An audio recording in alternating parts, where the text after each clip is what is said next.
உலகெங்கும் வாழும் தமிழ் சொந்தங்கள் அனைவருக்கும் அன்பான வணக்கம். ஸ்ரீராம நவமியினுடைய சிறப்புகளை பற்றியும் வரலாற்றை பற்றியும் அந்த விரத முறையை பற்றியும் அதனுடைய பலன்களை பற்றியும் இந்த பதிவில் அறிந்து கொள்ளலாம் வாருங்கள். கலியுகத்தில் கடுமையான விரதங்களோ பூஜைகளோ செய்துதான் புண்ணிய பலன்களை அடைய வேண்டும் என்பது அவசியமில்லை. அன்புடன் பகவானுடைய திருநாமத்தினை சிந்தித்தாலே போதும் என்பது எல்லாம் வல்ல பரம்பொருளின் திருவாக்கு. அத்தகு நாம ஜபத்தில் மிக மிக உயர்ந்த ஒரு நாம ஜபமானது ஸ்ரீராம ஜெயம் என்று சொல்லக்கூடிய அந்த நாம ஜபம்தான். ஸ்ரீராமபிரான் சித்திரை மாதம் சுக்லபட்ச நவமி அன்று புனர்பூச நட்சத்திரத்தில் 4வது பாதத்தில் அவதரித்தவர். இதையொட்டி ஸ்ரீராம நவமி எனப்படும் ஸ்ரீராம ஜென்மோத்சவமானது நமது தேசம் முழுவதும் கொண்டாடப்பட்டு வருகிறது. பொதுவாக ஒரு மாதத்திற்கு 2 பட்சங்கள் உண்டு. பட்சங்கள் என்று சொன்னால் 15 திதிகளை கொண்டது என்பது பொருள். இவற்றுள் ஒவ்வொரு திதியும் ஒவ்வொரு கடவுளுக்கு உகந்ததாக போற்றப்படுகிறது. சதுர்த்தி என்றால் விநாயக பெருமானுக்கு உகந்தது, பஞ்சமி என்றால் வராகிக்கு உகந்தது, சஷ்டி என்றால் முருகப்பெருமானுக்கு உகந்தது, ஏகாதசி என்றால் பெருமாளுக்கு உகந்தது என்று இப்படி ஒவ்வொரு திதிகளும் ஒவ்வொரு இறைவனுக்கு உரியதாக உள்ளது.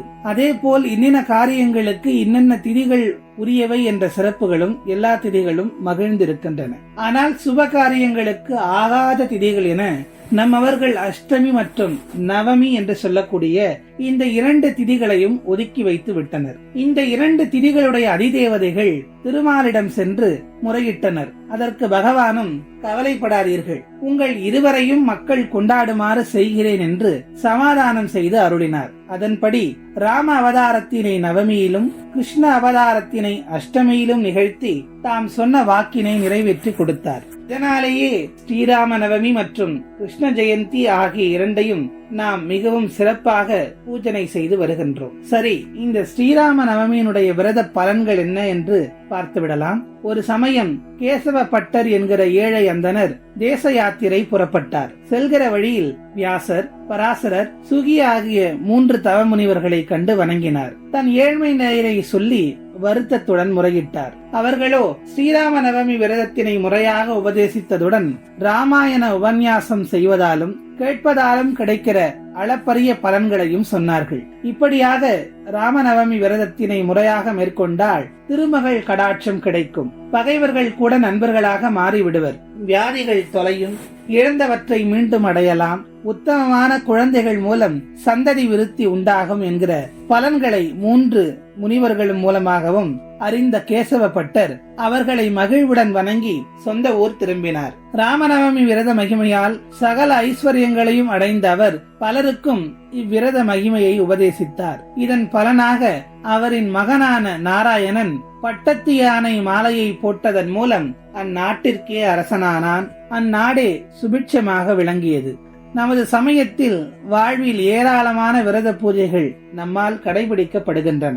ஆனால் மிக எளிமையானதும் அதே சமயத்தில் உயர்ந்த பலன்களை தரவல்லதுமான விரதம் ஸ்ரீராம நவமி ஒன்றே ஆகும். ஸ்ரீராமபிரான் அவதரித்தது நல்ல கோடை காலம். குருகுல வாசத்தின் போதும் வனவாசத்தின் போதும் வெயிலில் பாதுகைகள் இன்றி நடந்தவர் அப்பெருமான். தவிர ராமர் பிறந்த அன்று அவரது தந்தையான தசரத சக்கரவர்த்தி அயோத்தி முழுவதும் பானகம் மற்றும் நீர்மோருடன் விசிறியும் அளித்து தமது மகிழ்ச்சியை கொண்டாடினாராம். இதனாலேயே ஸ்ரீ ராமநவமி என்று எலுமிச்சை மற்றும் வெல்லம் சேர்த்த பானகமும் தாளித்த நீர்மோரும் நிவேதிக்கப்படுவது மரபாக இருந்து வருகிறது. சித்திரை மாதத்தில் முதல் திதியாக வரக்கூடிய பிரதமை திதியிலிருந்து துவங்கி நவமி வரை 9 தினங்கள் விரதம் நோற்று ராமாயணத்தினை பாராயணம் செய்து விரதம் இருப்பது ஒரு முறை. இதில் 10வது நாளாகிய தசமி திதி என்று ராமர் பட்டாபிஷேக படலத்தினை பக்தியுடன் வாசித்து பூர்த்தி செய்வது வழக்கம். ஆனால் இன்றைய கால சூழலில் எல்லோராலும் இப்படி 10 நாட்கள் விரதம் இருக்க முடியவில்லை என்றாலும் கூட ஸ்ரீராம நவமி அன்றைய ஒரு தினம் மட்டும் விரதம் இருந்து பூஜை செய்யலாம். ராமர் பட்டாபிஷேக படத்தினையோ அல்லது விக்கிரகங்களையோ அலங்கரித்து அர்ச்சிக்கலாம். ராமாயணம் புத்தகத்தினை வைத்தும் பூஜிக்கலாம். மணப்பலகையில் கோலமிட்டு ஸ்ரீ ராமஜெயம் என்று அரிசி மாவினால் எழுதி அதற்கு சந்தன குங்கும திலகமிட்டு பூக்கள் தூவி வழிபடுவது வழக்கம். ராமநாமத்தினை சொல்லி தாமரை மலர்களால் பூஜிப்பது அதிவிசேஷம். எளிமையான துளசியினை கொண்டு அர்ச்சிப்பதும் இந்நாளில் மிகச் சிறப்பு.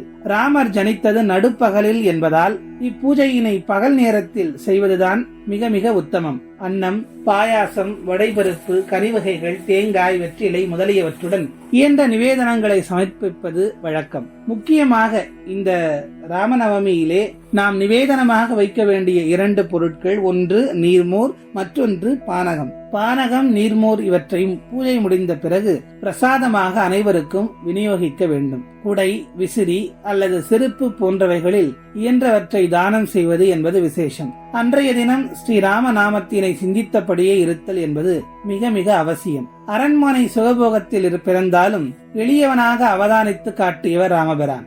அப்பெருமானின் நாமத்தினை சிந்தித்து அதே எளிமையான நற்குணங்களுடன் வாழ வேண்டியது மிக மிக அவசியம். சரி, இந்த ராமநவமி எப்போது வருகிறது என்பதை பார்த்து விடலாமா? இந்த ஸ்ரீராம நவமியானது இந்த ஆண்டு 2026 ஆண்டு மார்ச் மாதம் 26ஆம் தேதி வியாழக்கிழமை காலை 11:48 மணிக்கு துவங்கி மறுநாள் மார்ச் 27, 2026 வெள்ளிக்கிழமை காலை 10:06 நிறைவடைகிறது. இந்த ஸ்ரீராம நவமியிலே பூஜைக்கு உரிய நேரம், வழிபாட்டிற்கு உரிய நேரம் என்றால் ஏற்கனவே பார்த்தோம். ராமர் பகலில் அவதரித்ததால் நடுப்பகலில் தான் இந்த பூஜையை செய்ய வேண்டும் என்று. ஆகவே பூஜை செய்வதற்கு உகந்த நேரமாக, முகூர்த்த நேரமாக சொல்லப்படுவது காலை 11:27 முதல் மதியம் 1:54 வரையிலான இந்த 2 மணி நேரம் 27 நிமிடம்.